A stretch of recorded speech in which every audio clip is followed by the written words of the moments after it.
25 ശേഷം നടക്കാനിരിക്കുന്ന ഗ്രേറ്റർ ബംഗളൂരു പ്രദേശത്തെ തദ്ദേശ സ്വയംഭരണ സ്ഥാപനങ്ങളിലേക്കുള്ള തെരഞ്ഞെടുപ്പുകളിൽ ഇലക്ട്രോണിക് വോട്ടിംഗ് യന്ത്രങ്ങൾക്ക് പകരമായി ബാലറ്റ് പേപ്പറുകൾ ഉപയോഗിച്ച് വോട്ടെടുപ്പ് നടത്താൻ കർണാടക സംസ്ഥാന തെരഞ്ഞെടുപ്പ് കമ്മീഷൻ തീരുമാനിച്ചിരിക്കുന്നു. ഗ്രേറ്റർ ബംഗളൂരു അതോറിറ്റിയുടെ പരിധിയിൽ വരുന്ന തദ്ദേശ തെരഞ്ഞെടുപ്പുകളിലാണ് ഈ സംവിധാനം നടപ്പാക്കുക. സംസ്ഥാന തെരഞ്ഞെടുപ്പ് കമ്മീഷണർ GS സംഗ്രേഷിയാണ് ഇക്കാര്യം ഔദ്യോഗികമായി അറിയിച്ചത്. ഗ്രേറ്റർ ബംഗളൂരു അതോറിറ്റിയുടെ കീഴിലുള്ള തെരഞ്ഞെടുപ്പുകൾ മെയ് 25 ശേഷമാണ് നടക്കുക. ഈ തെരഞ്ഞെടുപ്പുകളിൽ EVM സംവിധാനത്തിൽ നിന്ന് മാറി ബാലറ്റ് പേപ്പറുകൾ ഉപയോഗിക്കുന്നതിന്റെ വ്യക്തമായ കാരണം തെരഞ്ഞെടുപ്പ് കമ്മീഷൻ വ്യക്തമാക്കിയിട്ടില്ല.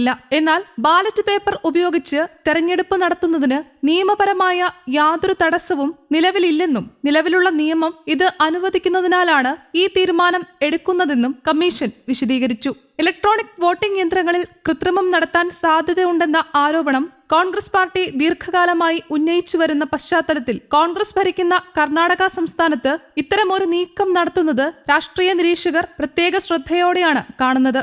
ബാലറ്റ് പേപ്പർ ഉപയോഗിക്കുന്നത് നിയമപരമായി നിരോധിച്ചിട്ടില്ലെന്നും അമേരിക്ക പോലുള്ള വികസിത രാജ്യങ്ങൾ ഇന്നും ബാലറ്റ് പേപ്പർ ഉപയോഗിച്ചാണ് തെരഞ്ഞെടുപ്പ് നടത്തുന്നതെന്നും സംഗ്രേഷി ചൂണ്ടിക്കാട്ടി. ഇന്ത്യയിൽ MLA, MP തെരഞ്ഞെടുപ്പുകൾ മാത്രമാണ് EVM വഴി നടത്തുന്നതെന്നും അദ്ദേഹം വിശദീകരിച്ചു. സംസ്ഥാന തെരഞ്ഞെടുപ്പ് കമ്മീഷൻ ഈ തീരുമാനം ബന്ധപ്പെട്ട എല്ലാ വിഭാഗങ്ങളുമായും രാഷ്ട്രീയ പാർട്ടികളുമായും വിശദമായ ചർച്ചകൾ നടത്തിയ ശേഷമാണ് എടുത്തതെന്നും സംഗ്രേഷി കൂട്ടിച്ചേർത്തു. ഇത്തരമൊരു നീക്കത്തിന് പിന്നിലെ കാരണം എന്തെന്ന മാധ്യമപ്രവർത്തകരുടെ ചോദ്യത്തിന് പല കാരണങ്ങൾ ഇതിനുണ്ടാകാമെന്നും എല്ലാ വശങ്ങളും പരിഗണിച്ചാണ് കമ്മീഷൻ അന്തിമ തീരുമാനം കൈക്കൊണ്ടതെന്നും അദ്ദേഹം പ്രതികരിച്ചു. ബാലറ്റ് പേപ്പറുകൾ ഉപയോഗിച്ച് തെരഞ്ഞെടുപ്പ് നടത്തുന്നതിൽ തെറ്റില്ലെന്ന് സുപ്രീം കോടതി നിരീക്ഷിച്ചിട്ടുണ്ടെന്നും ആ പരാമർശങ്ങളും ഈ തീരുമാനത്തെ പിന്തുണയ്ക്കുന്നതാണെന്നും സംഗ്രേഷി വ്യക്തമാക്കി. ഗ്രേറ്റർ ബംഗളൂരു പ്രദേശത്തെ തദ്ദേശ തെരഞ്ഞെടുപ്പുകളിൽ ബാലറ്റ് പേപ്പർ ഉപയോഗിക്കാൻ വ്യവസ്ഥകൾ നിലവിലുണ്ടെന്നും അദ്ദേഹം പറഞ്ഞു. ഈ പ്രഖ്യാപനത്തിന് പിന്നാലെ EVM സംവിധാനം ഉപേക്ഷിക്കുന്നതിനെതിരെ BJP ശക്തമായ പ്രതിഷേധവുമായി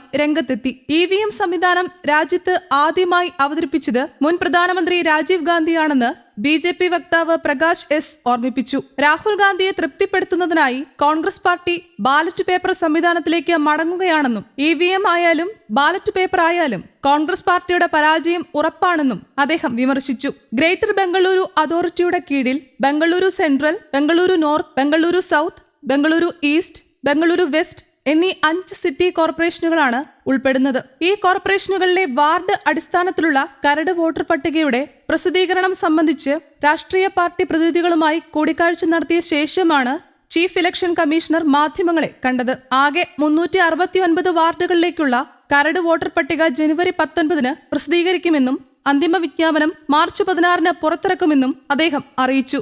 ന്യൂസ് ഡെസ്ക്, കേരള കൗമുദി.